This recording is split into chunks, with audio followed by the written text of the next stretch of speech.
I'm Dr. Winnie King, and welcome to Keeping Kids Healthy. This is a program about your children's health, and it comes to you right from the lobby of the Children's Hospital at Montefiore in the Bronx. Now today, our location here at the hospital is especially appropriate because we're going to be talking about what would happen if your child ever had to go into the hospital. I know that's a pretty scary thought, but we're here to tell you that it doesn't have to be that frightening. There are people and programs in place to make the whole medical experience much easier and much less scary than it used to be. And we have some of them right here with us today. Let's begin with the people who make sure that all children and their parents get the help and comfort and the answers they need when they come in for just a simple procedure or a real hospital stay. And we are joined today by Meghan Kelly, and you are a child life specialist. Thank you for being here. Thank you. And right next to you, we have Rhonda Lieberman. And Rhonda, you run the social work and family support programs. Give us an overview of the philosophy regarding family-centered care. That's a new term. What does that mean? Well, it's really an approach to health care that puts the family in the center of a child's experience. And what it really does is it tries to empower, educate, and support the family while they're dealing and coping with a child's illness. Wow, it sounds wonderful. Now, Meghan, as a child life specialist, what do you do? I mean, you're dressed so casually here, and I know there's a reason for that, because you really get in there and work with kids. Right. We work with the patients and families every day while they're in the hospital to minimize their fears and reduce the stress of being in the hospital by supporting their emotional, social growth while they're in the hospital and giving some consideration to the family values and their culture and all those. Yeah, and you also have a lot of fun too, I'm sure. Yes, right? yes. We use different techniques of therapeutic medical play and preparing kids and working with the families to support them throughout the whole hospital stay. That's wonderful. Well, we've also got with us today some very, very special people. We have 7-year-old Kristen Serrano, and she brought along for our entertainment her mom, Yvette, and her sister, Meghan. Now, Kristen was diagnosed here at the hospital when she was 4 years old with cancer. And I know that was very, very scary for all of you. And Mom, when you first heard this diagnosis, I mean, cancer is a scary word for anybody at any age. What thoughts went through your mind? I was really scared, and I thought I was going to lose her. Yeah. But my husband and I prayed, and we trusted God, and He put a wonderful team of doctors in our path, along with child life specialist Meghan and some social workers.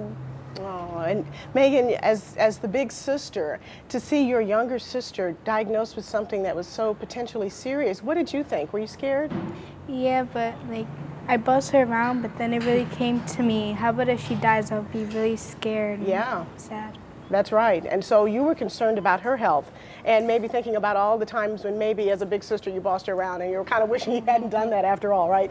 Well, you got involved with Child Life. They got involved in your care, your emotional needs, Meghan's emotional needs, and Kristen's emotional needs. What kinds of things did they do? What kinds of ways did they help? Because I know that, for example, she had to go on a CAT scan machine. What did they do to make it a little easier for her?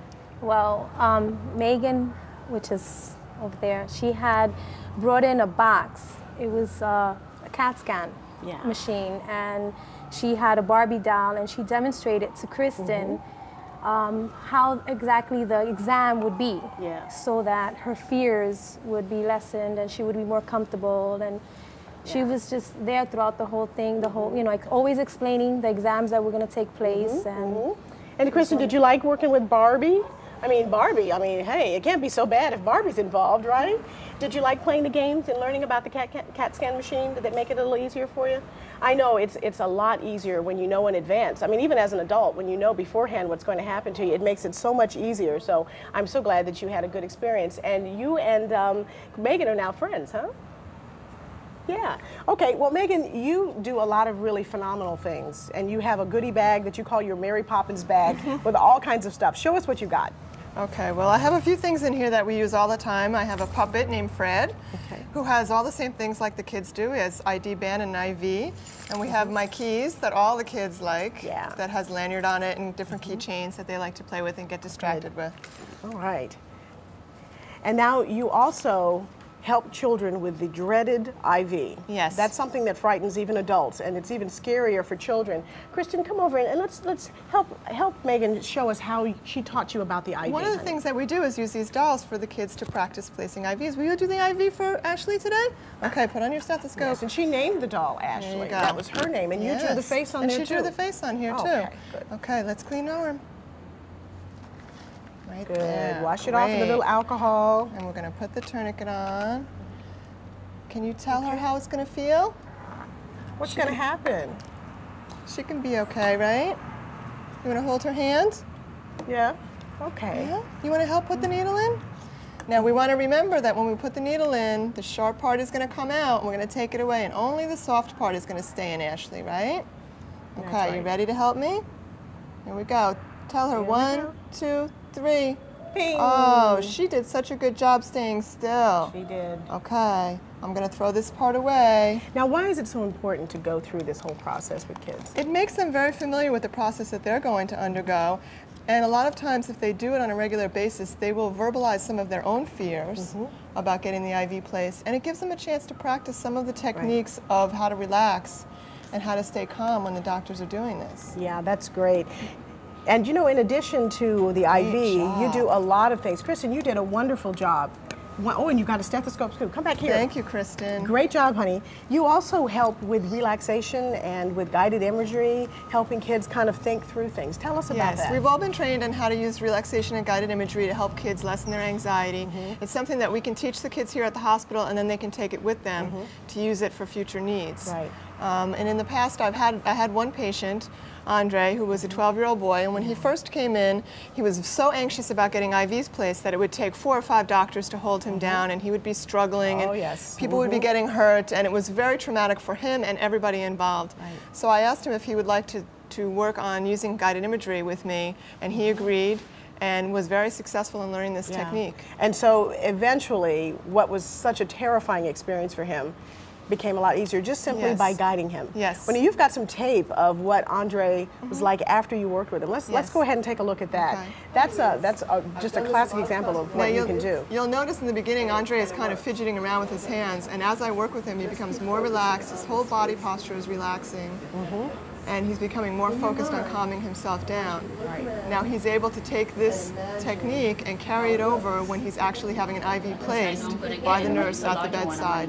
No one is holding him, and he's having a very good experience. Yeah. Oh, that's and in the future, he was able to share that with his peers and support them as well. Oh, that's excellent. Now, what kinds of things can parents do at home to sort of help calm their kids down and get them ready? Well, there's a few things that you can do. One is to try and give your kids choices whenever they can. If they need to take medicine, they need to take medicine, but you can ask them, what would you like, the liquid Tylenol or the chewable tablets? It gives them a little control over the situation. Right. Try and distract them. If you have keys or bubbles or something, you can distract them during something that's more difficult or anxious. And you know, just that little control makes all the difference for children. Exactly. Oh, that's fabulous. Great suggestions. Now, Rhonda, parents that go to hospitals are usually so distraught about what's going on with their child, they don't really know what to look for in one hospital or the next. Right. What are the kinds of things that you would suggest parents look for when they're going to a hospital? Well, I think the first thing is to make sure they have good communication with whoever's helping them. So to make sure that they can ask questions, to make sure that they feel part of the healthcare team,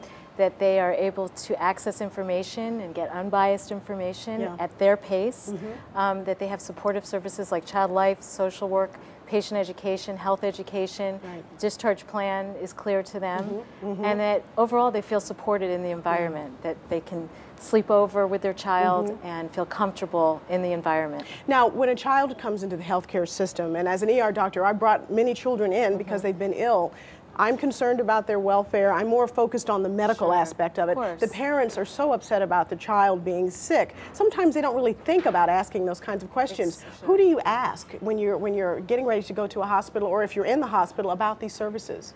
Well, certainly you can always call a child life department. Any children's hospital is going to have a child life department, a social worker, a patient relations department, and there's so many different places within the hospital you can call to ask. You can just go simply But ask. certainly to your physician who's bringing you into the hospital, or to someone in the emergency room to find out what kind of services do you have if my child's going to be hospitalized.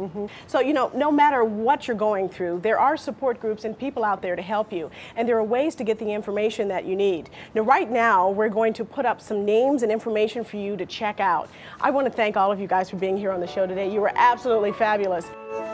If you've decided to find out if the hospitals in your area provide child life specialists, well, you can contact the Child Life Council to find out if they have it. The phone number to dial is 301-881-7090.